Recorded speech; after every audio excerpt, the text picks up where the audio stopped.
Olá pessoal, tudo bem? Aqui é a professora Fernanda e, como prometido, vou fazer aqui um exemplo resolvido do conteúdo de dimensionamento de rebites. Esse exercício aqui, a proposição dele está lá nos slides das aulas que vocês já têm. Bem, então o exercício pede o seguinte, ele quer que a gente calcule o diâmetro do rebite para o caso de cisalhamento simples. Então quer dizer que eu vou ter só uma área sendo cortada desse rebite. E a carga aplicada de 2 kN. O material do rebite da chapa é o aço 1020 laminado a quente. Tá? E a gente vai considerar aqui o fator de segurança igual a 4.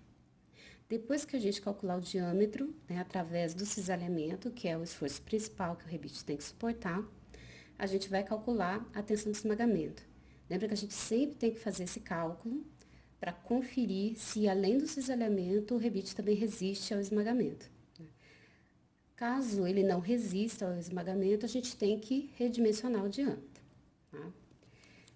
Bem, então, como eu sempre recomendo, sempre digo, a gente primeiro lista as informações que o exercício nos dá para ficar mais fácil a gente visualizar como que a gente vai começar o cálculo. Então, o exercício ele quer saber o diâmetro do rebite, e para isso a gente tem a carga aplicada, que é 2 kN. Lembrar que todas as nossas equações são feitas para o Sistema Internacional de Unidades. Então, o que acontece? Carga, força, ela é dada em newtons no Sistema Internacional. E aqui está em quilonewtons, então eu tenho que passar isso para newton. Lembra que o quilo não é unidade, ele é um prefixo que indica vezes 1000. Então, a gente já anota aqui que isso equivale a 2.000 newtons. Bem, depois a gente sabe que o material do rebite e da chapa são os mesmos. Então, como dado que está no final do exercício, a gente tem a tensão do escoamento. Lembra que isso aqui é a tensão normal, de 210 megapascal. E a espessura da chapa foi dada de 7 milímetros. Bem, então, essas são as informações que a gente tem, e o objetivo nosso aqui é determinar o diâmetro. Então, como que a gente vai começar a solução desse exercício? Como a gente já viu em aula, o esforço principal que o rebite tem que suportar é o cisalhamento. Então, a gente começa com a equação da tensão de cisalhamento. Então, se a gente lembrar, sempre qualquer tensão é definida como força dividido por área. Tá? Tanto de cisalhamento quanto a tensão de tração, compressão. Tá? O que a gente tem que prestar atenção é que área que é essa. Tá? Bem, a força a gente já tem, mas a área aqui a gente ainda não tem. E é daqui que a gente vai tirar a informação do diâmetro. Tá? Então, eu prefiro sempre manipular a equação até ela ficar no jeitinho que eu preciso para determinar a minha variável. Então, o que eu vou fazer? Eu já vou substituir a fórmula da área aqui. A gente sabe que o rebite ele tem seção circular, e é a seção transversal que vai sofrer esse cisalhamento. Então, a área de um círculo é π vezes diâmetro ao quadrado dividido por 4. Então, aqui vai ficar força dividido por π vezes diâmetro ao quadrado dividido por 4. Se a gente lembrar de divisão de fração, esse 4 aqui ele vai parar para cima, que lembra que eu repito a primeira e inverto a segunda, e vira uma multiplicação. Então, isso aqui vai ficar 4 vezes a força dividido por π vezes diâmetro ao quadrado. Bem, agora eu vou pegar e vou isolar o diâmetro, ou seja, eu vou trocar ele de lugar com a tensão.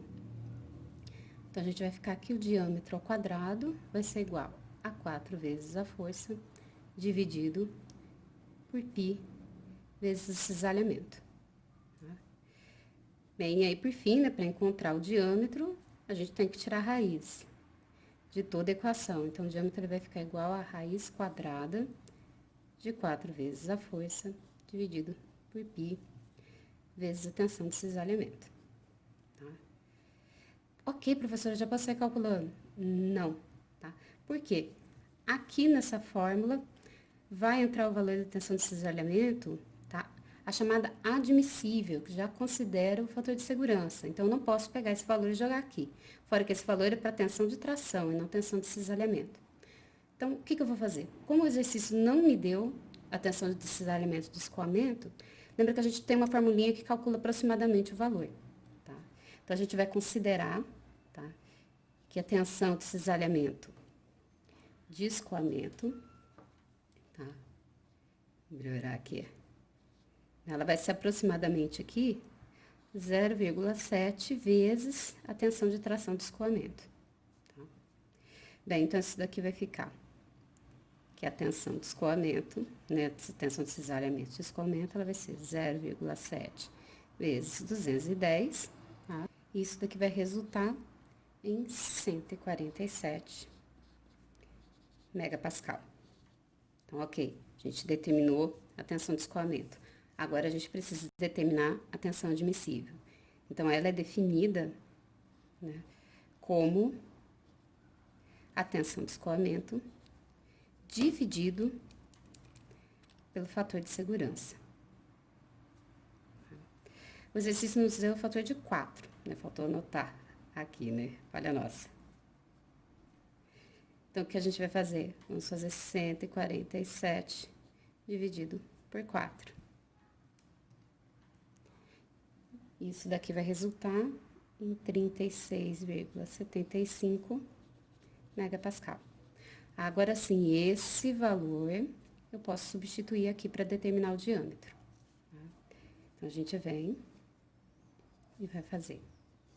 Que o diâmetro vai ser a raiz quadrada de 4 vezes a força dada em newtons, então 2.000, dividido por π vezes a tensão admissível, que é 36,75.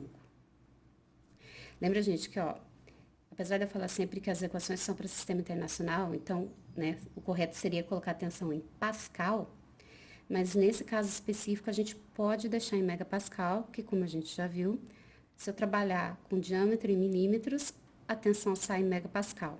Então, se eu usar a tensão em megapascal, meu diâmetro já vai sair automaticamente em milímetros, que é o mais comum da gente, né, expressar os valores aqui para rebite, etc. Tá? Então, vou deixar aqui quieto em megapascal. Bem, então fazendo essa conta aqui na calculadora, tá? Já substituindo os valores, a gente vai obter um diâmetro de 8,324 milímetros. Tá? Então, essa aqui é uma primeira estimativa do meu diâmetro. Agora, o que a gente vai fazer? Né? Nós vamos calcular a tensão de esmagamento para conferir se esse diâmetro aguenta esse esforço também. Tá? Então, né, a gente volta sempre nessa mesma fórmula aqui para começar. Então, lembra que sempre qualquer tensão é força sobre área. Tá? Então, a tensão de esmagamento aqui, ela vai ser a força aplicada, a carga aplicada, dividido pela área. Lembra que aqui no esmagamento, né, a área que sofre esse esforço, ela não é mais a seção transversal, tá? Ela vai ser na direção longitudinal do rebite. Então, minha área não é mais essa área de um círculo, a gente aproxima para a área de um retângulo. Então, a largura desse retângulo é dada pelo meu diâmetro e a altura dele é dada pela espessura da chapa. Tá? Então, assim que fica o cálculo da minha tensão de esmagamento, tá? Força dividido pela área solicitada. Né? A força é a mesma, então são os 2.000 newtons, dividido pelo diâmetro que a gente acabou de calcular, 8,324, vezes a espessura da chapa que foi dada aqui, de 7 milímetros. De novo, lembrando que se eu deixo esses dois valores em milímetros, a tensão sai automaticamente em megapascal. Fazendo esse cálculo, né, inserindo essas informações na calculadora, a gente tem uma tensão de esmagamento de 34,32 megapascal. Tá? Ah, professora, o que isso aqui significa para mim? Tá? Por enquanto, nada. Por quê? Para eu saber se esse valor aqui está dizendo que meu rebite suporta o esforço ou não, eu preciso comparar com a tensão admissível normal. Tá? Então, o que a gente vai fazer? Vamos calcular, a partir da tensão de escoamento, a tensão admissível normal. Tá? E aí, sim, a gente faz a comparação. Então, a gente tem aqui que a tensão né, normal admissível, de novo, né, ela é a tensão de escoamento dividido pelo fator de segurança.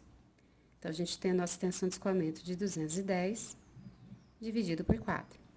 Então, vai resultar em 52,5 megapascal. Bem, o que isso quer dizer para mim? Na hora que a gente compara a tensão de escoamento com a tensão admissível, né, a gente percebe que ela é menor do que a tensão admissível. Isso quer dizer que o rebite aguenta o esforço de esmagamento. Né? Porque a tensão admissível está me dando o limite que o material suporta. Tá? Então, se o esmagamento dá menor do que esse limite, quer dizer que está ok esse diâmetro, ele vai suportar essa carga. Se esse valor tivesse dado maior, isso ia significar que o meu rebite ia falhar por causa do esmagamento. Então, eu teria que encontrar um novo diâmetro. Tá? Mas depois, em um outro exemplo, eu vou mostrar como que a gente faz esse, né, recalcula esse diâmetro a partir do esmagamento. Bem, então, né, o exercício, né, o exemplo era esse. Espero que tenha ficado claro aqui para vocês entenderem. Qualquer dúvida, já sabe, é só entrar em contato comigo lá no Moodle, ok? Até mais.